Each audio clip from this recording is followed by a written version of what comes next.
Welcome to episode 31 of the Travel Calumet Original Podcast. I'm your host, Rick Sense, and today we broadcast from Polly's Pumpkin Patch in Chilton, Wisconsin.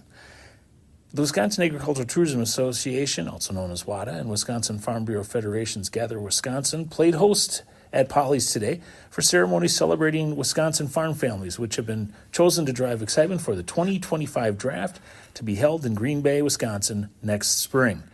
Each selected family will display a draft-themed corn maze this fall to highlight the strength and uniqueness of Wisconsin's agricultural tourism industry. At the event, I had the opportunity to speak with Aaron Popkey of the Green Bay Packers, the Director of Public Affairs. And Aaron and I talked about the 2025 draft and all the preparation work going on by the Packers and the draft team, and also the Packers' efforts behind the 2025 draft corn maze at Polly's Pumpkin Patch. I'm with Aaron Popkey from the Green Bay Packers, and we're at Polly's Pumpkin Patch from the opening event today from the Wisconsin Agricultural Tourism Association's event. Aaron, great to see you here in town today. Thanks for coming out. Hey, it's a pleasure to be here and get started on our celebration of Wisconsin farms and agriculture by opening up the first of the corn mazes. I know we've been very excited here in Calumet County to have the Packers kind of in and out of the county the last year, which has been really fun to working with the folks there. And I know that there's been a lot of efforts here put in by the draft team as well on Polly's behalf, getting the project ready. Why did you pick Polly's and why a corn maze? Well, when we were talking and working to get the draft, we knew there'd be ways to engage the state in so many different ways. And as after we were awarded it, then the work really started. Like, all right, what does that look like? How do we want to do that? There's going to be hundreds of thousands of visitors coming across the state, whether it's state residents or certainly people from out of state. The draft gets visitors from all 50 states, foreign countries. So it's a tremendous opportunity for everyone in the state of Wisconsin to try and connect to that. And a lot of us at the Packers and across the state, Wisconsinites, are familiar with the corn mazes and the pumpkin patches and the orchards, all those things that people enjoy certainly in the fall. But one way to engage that came up was a corn maze. So as that got discussed, we said, yes, let's do that, and reached out to our friends in ag tourism and at the state level and got a list of the various farms that have corn mazes throughout the state. So we wanted to pick a few that were some a little more near, some a little farther away, and Polly's was one that was suggested, and we looked into it and said, oh, that'll be fantastic. So that's why we're at Polly's today and being able to celebrate them and what they do, as well as the industry overall. And agriculture is so important to Wisconsin, and why do the Packers want to stress agriculture so much? Well, we've got staples in the state, agriculture, dairy, all the very different areas that are major sources of industry work in our state economy. So we definitely want to celebrate and recognize those as they're important to all our communities. And the Packers themselves are supported in so many different ways. Certainly through our ticket holders and people who come to games, but also the organizations that are sponsors, and the industry around the state allows all of that to take place. So agriculture is one of those prime industries and something we can all be proud of. So I think for us it's a natural to celebrate those staples, and this was a way to do it. One, to recognize them, but two, help them celebrate in the fun as well with the maze and bringing more visitors out, those types of things. I know that the draft is still quite a ways away on the calendar, but in reality it's just around the corner, right? Yeah, it is around the corner, and we are planning for that on a daily basis with the meetings, the committees, the teams that we have within the Packers. We're working with Discover Green Bay and certainly the city, the county, the village in Green Bay, but even people at the state level. It has been a big lift. It'll continue to be a big lift. So we're so appreciative of everyone that's participating in the planning. We're still doing a lot of stuff behind the scenes, planning the campus, where the gates are, where people are going to park, those types of things. And as that gets finalized, we'll have a very specific detailed plan that gets released in the spring leading up to that. But there's a lot of excitement in it too. Just seeing what we saw in Detroit and the people that showed up there. We're planning, and everyone needs to help out with this, but send their karma and do their beautiful spring weekend weather dance. If someone has one, we encourage people to get that going. But we're planning on a beautiful weekend at the end of April next year, and I think that'll determine a lot of the local turnout, and people from around the state want to drive in and take it in. But we're excited, and as the Packers season progresses, now that we're into the season, there's that excitement. So you're thinking about the season, and so often people say, hey, the season's going well. Hey, what about the draft next spring? So they're hand in hand now.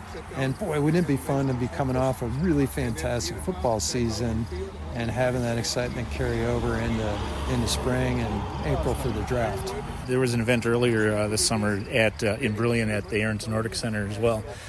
Jason Aldean was in town or in the area performing. And why all these celebratory events? What's the goal behind that with the draft team or the Packers putting all those together?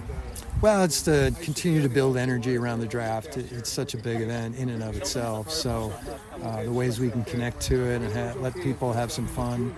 And that concert was a thank you to the donors who are help putting this on. And it's no small ask, because the organizing committee, has to set the table for the draft. And it's, we've got about an $8.5 million budget.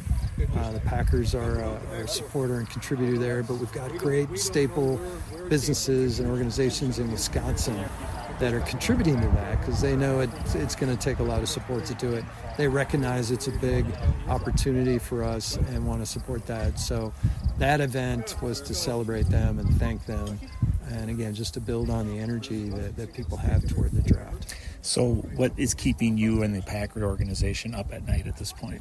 Oh, I think it's just all the details that go into it. And, as we speak, this week the NFL's closing up their process for the NFL Source program. And that's an opportunity for companies to become vendors to the draft. And we've been doing continued outreach to businesses to make sure they're in the application process. So there's that. The continued planning I mentioned. We can't control what we can't control, and that's a reference to the weather. But everything else we can control. We want to make sure our I's are dotted, T's are crossed, those types of things. And the more planning and double checking we do now, as it arrives in the spring, the better it'll be at that point. So there's a lot of great professional people, particularly in public safety, with City of Green Bay and Brown County and Village of Ashwaubenon that are helping out in that regard.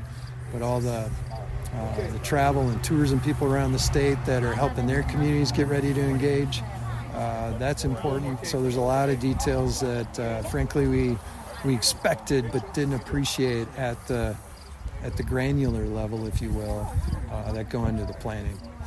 Aaron Popkey with the Green Bay Packers, thank you so much for taking time out of your very busy schedule and in the massive amount of work you have going and undertaking right now for the draft coming up. Look forward to seeing that, and good luck for a great process there and also for the remainder of the season. Well, thank you very much, and we appreciate the opportunity to join you. My second conversation is with Sheila Everhart, the Executive Director of the Wisconsin Agricultural Tourism Association. With Sheila Everhart here today at the Wisconsin Agricultural Tourism Association's event at Polly's Pumpkin Patch.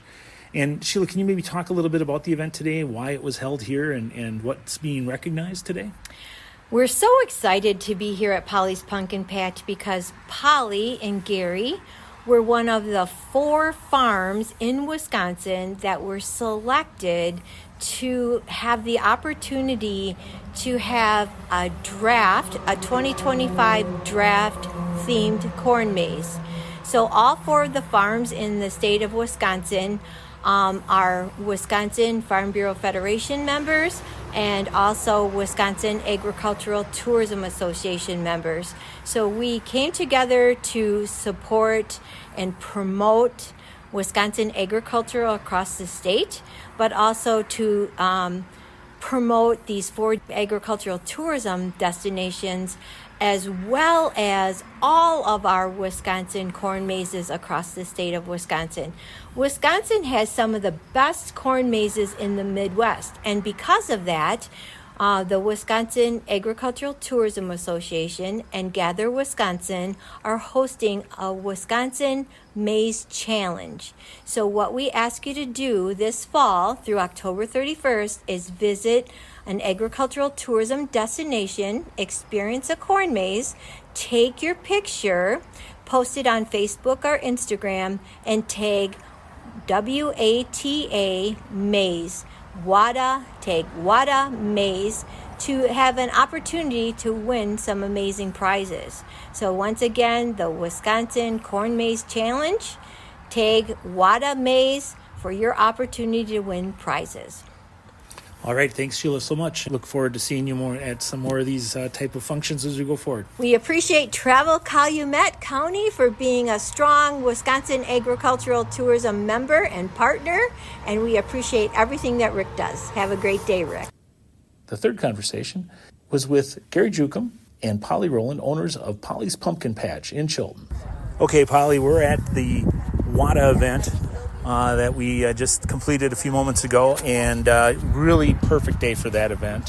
How does it feel to get showered with all these awards and honors from the governor and others, and the Packers, Mark Murphy? Yeah, it is really the coolest thing ever. It really is. Yeah. Again, the place looks great. It obviously is up and running. And what would you tell people that have an interest in coming here? What are they going to expect as they drive down 32 and 57 here? They're going to have a fun time in our play area, whether it's kids or adults.